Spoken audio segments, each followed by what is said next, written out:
So obviously you can see by the title that I propose. I've been planning it for the past few weeks. It's really been on my mind, been hard for me to read the word, hard for me to come up with new ideas, just because I've had this on my mind. Before I get into the actual experience, I want to talk about why I proposed and everything leading up to it, and like how I prayed, how basically I knew that it was time, and just the way that God was speaking to me. And then I want to talk about towards the end how my obedience to God even led to this moment and led to me finding my fiance. So leading up to engagement, a lot of people just say they have that feeling. Well, I feel like I had that feeling, but I also wanted to take it to God. I obviously prayed first, because if you acknowledge God, he will make your path straight. So I prayed. I was at my job, and really nobody was there. And it was like 3 a.m, and I was just praying, literally just praying and asking God if this is the right choice. And then the next day, I still had the feeling didn't go away. And I was thinking of every reason why I shouldn't. I didn't want to just get excited and basically lean on my emotions. I wanted to look at every reason why I shouldn't, and also every reason why I should. And so I looked at me physically, financially, spiritually, in every aspect of my life, and to see if I'm ready to actually lead. To know if I'm ready to lead, I have to know what it takes to be a leader, especially biblically. And so obviously the word, one of the scriptures that I really meditate on to know if I'm ready to lead is, am I ready to love like Jesus? Because it says that you have to, as a husband, you have to love your wives as Jesus loved the church. I really just thought about every scenario that really may play out in marriage, and then I watch podcasts, I watch YouTube videos, I'll read books on different just problems that would happen in the marriage, and then I ask myself, am I willing to go through that? And then obviously using wisdom with spiritually, financially, every aspect of my life to see if I'm ready for this. And of course, it all aligned. And so I was like, there is no reason to wait. And so that led me to make the decision, okay, I'm just gonna go ahead and propose. And so the whole plan that I have in my mind, while I was planning, I'm pretty sure she somewhat knew. It was like less of a surprise, and like she kind of knew, because we do communicate a lot. But I still did get to surprise her, because I gave her a temporary ring. We did that somewhere. We went to a park. It was just basically like a cool little date. And then we also celebrated with like a helicopter ride. And then later on, I gave her the official ring, set up her room, surprised her. A couple days before, I have fasted over the engagement, making sure everything is right spiritually. And then right after I did propose, I prayed right after as well. But we went to this nice restaurant. It was called Dakota's. It's like an underground, like Dallas type restaurant. And right after is when I came back, and then the place was set up, and then of course you walked in, and that's when I proposed. And then right after I proposed, I prayed, and we took a couple of pictures, and then talked for a little bit, and then I went left home, and then that's how the night left off. It was a very, very special night. Like even from the get-go, like the whole day, it's just that whole like vibe was right. And going into it, it's like I had to prepare everything. So I built the heart arch. I got the sign, like everything DIY, and so it was really fun in the process, but it was a lot of work. I know a lot of people may ask, okay, how does it feel being engaged now? Well, it literally feels just like courting, and just more serious about like planning for marriage and planning premarital counseling. We already had meetings every single week talking about what we can do better and different things like that. Now it's just being even more serious about like when we're getting married and taking that next step. So it's pretty much about the same. And it's because ever since the beginning of the relationship, we always communicated that we were courting to marry, like we were together to get married. And so we talked about what type of marriage we wanted, and even towards like even closer to now is like we're talking about, okay, when will we want the marriage? And so now we're just getting more specific on like when the specific date is and different things like that. That's what we're really working on. And of course we do weekly meetings, so we talk about that there. We talk more about premarital counseling so we can prepare for all the problems and the spiritual warfare that's going to happen.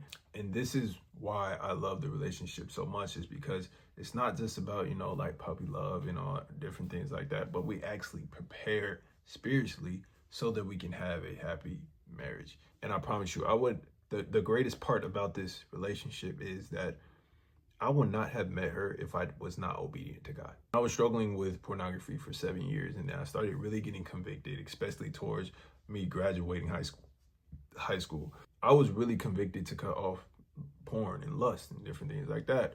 And when I started getting closer to God, I was really getting convicted about it. And so I had really committed to stop. It was the hardest night of my life. I still remember of me wanting to go back to pornography. And I was watching this video. It was by Richard Lorenzo, and I watched it, and he something stood out about that video, because he said the reason why you give in to lust is because you truly want to, like, you have control over it. You were just not using all of your strength. And then he said, or at the end, he said towards the end, he was like, or it may be because you have a demon. And then he prayed. And when he prayed, I really didn't feel anything, but I still received it. And then later that night, I got tempted the hardest I've ever felt in my life. Literally the hardest I've ever felt. And I still denied it. I said no. It was so hard that I literally had to punch this chair that I'm sitting in right now. And I fought through it. I went to sleep that night.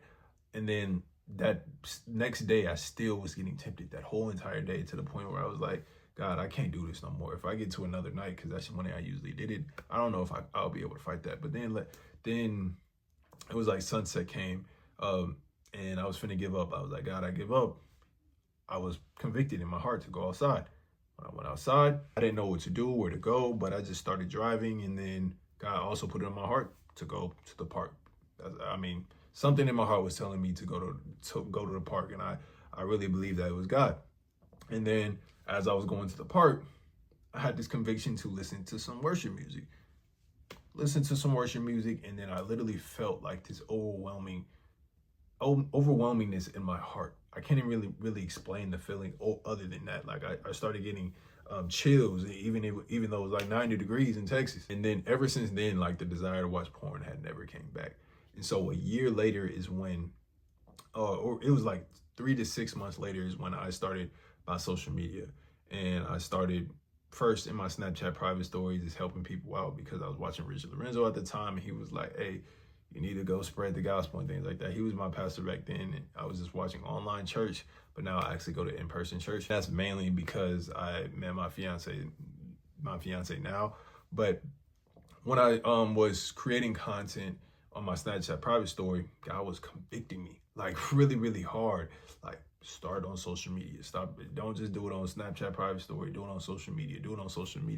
And then someone that I was watching at the time on Snapchat was doing the same thing that I was, kind of influenced me to start even on my Snapchat private story, because it was like someone I could really relate to. They were just doing little devotionals, telling, really just talking about what they thought about Christ and how their struggles are and things like that. I'm like, I want to make content like that. So I started, and then I was so convicted that I started on TikTok, made my first verse of the day.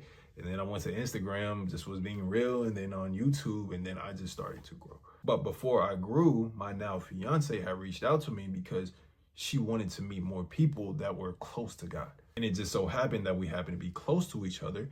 And so therefore, we were able to just talk and then get closer to God. And then literally our first conversations were only about God. Like, okay, what church we go to, what type of denomination, what do you believe in, and different things like that. All just literally rooted in Christ. The thing is, both of us were not focused on a relationship at all. I was focused on my calling. I wasn't even focused on getting a relationship anytime soon, because I was so focused on just growing closer to God. I had just been free from lust for like a year, and I just wanted to just grow more and more and more. But if it wasn't because of my obedience, I would have still been struggling with lust, and I wouldn't have been making content. And so therefore, I would not have been able to even meet my fiance.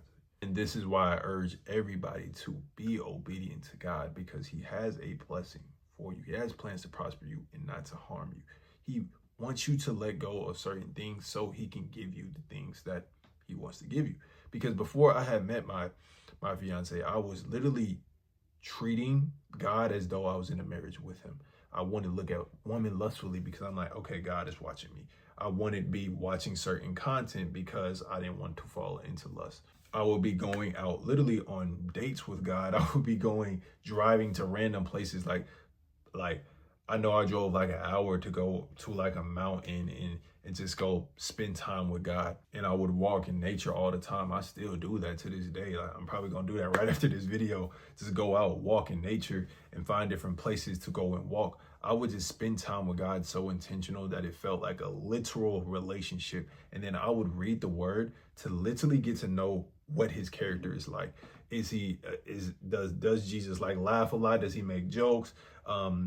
Is he loving? Is how merciful is he? Because a lot of people get this wrong idea of God because they don't really read the Bible to get to know who he is. They read the Bible to just know what the Bible is. And so I was getting to know God's character through reading the word almost every single day. I was reading I remember I had the Bible Street with 365 days until I started on the hard copy and just started reading with that. Literally got ingrained to me, like, if I don't read the word, then I feel off. Something feels off. And I read the word every single day now. This is why God was able to give me with his daughter. It's because he's seen my heart. He's seen the repentant heart. Not saying that I was perfect, but he's seen the repentant heart. He's seen that I was pursuing him on a day-to-day basis. And because I wasn't so emotionally attached to wanting a relationship, wanting marriage, and falling into lust, and because I used to have the mindset, oh, if I just get married, then maybe I won't struggle with lust anymore. In reality, it would have stuck with me. Because I had developed my relationship with God, he knew I would be able to lead in a relationship. And that same thing is going to happen to you. Not saying that as soon as you're ready that God is going to bless you, but if you develop the character of a man of God who is a husband, who can lead a godly woman, that is when God will bring one your way. But if you're still struggling with lust, you're still struggling to read your word, and you can't lead in that way, how can God trust you to give you his daughter? And this is why I am so passionate about helping my clients. Even when I was gone on YouTube and wasn't posting as much, I was working heavy with my clients to help them, getting on weekly one-on-one calls with them, because in order for them to truly receive the blessings that God has for them, I don't know what that is. That could be a ministry, them helping many people. I know I had someone in my community who started social media. He said he was heavy on wanting to change the school systems. That could have been God's plan for him. And so I'm so heavy on getting people free from lust, because lust is draining that purpose away from him. It's distracting them. And the same thing was happening to me for the longest. I was getting distracted for 7 years of my life. And so maybe you're watching this, maybe you're new, maybe you've been watching me for a while. Take this as a sign. If you are struggling with lust, you're struggling to read the word, struggling to grow closer to God and become that man of God who's ready to lead, take this as a sign to deal with your sin aggressively. Pursue God, put him first, because he has so much blessings for you, more than you could ever know. I know there's a specific verse that says that our suffering here on this earth doesn't amount to the blessing that we will receive. So go through that season of seeking for wisdom like gold, prioritizing putting God first in your day-to-day life, overcoming that lust, because your obedience doesn't just affect you, it affects other people as well.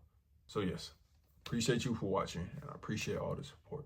In advance, for the people who are going to say congratulations, I really do appreciate it. And for the people who already said it on my Instagram, because I already made like a post on Instagram, I really do appreciate y'all, everybody, all the support. I know this is just going to be a huge step inside of my life, but I know that I'm going to still be consistent on here, still be posting. I'm probably going to do more vlogs and just showing you how I incorporate God in my day-to-day life. Yes, thank y'all again for watching. But until next time, as usual, y'all stay blessed.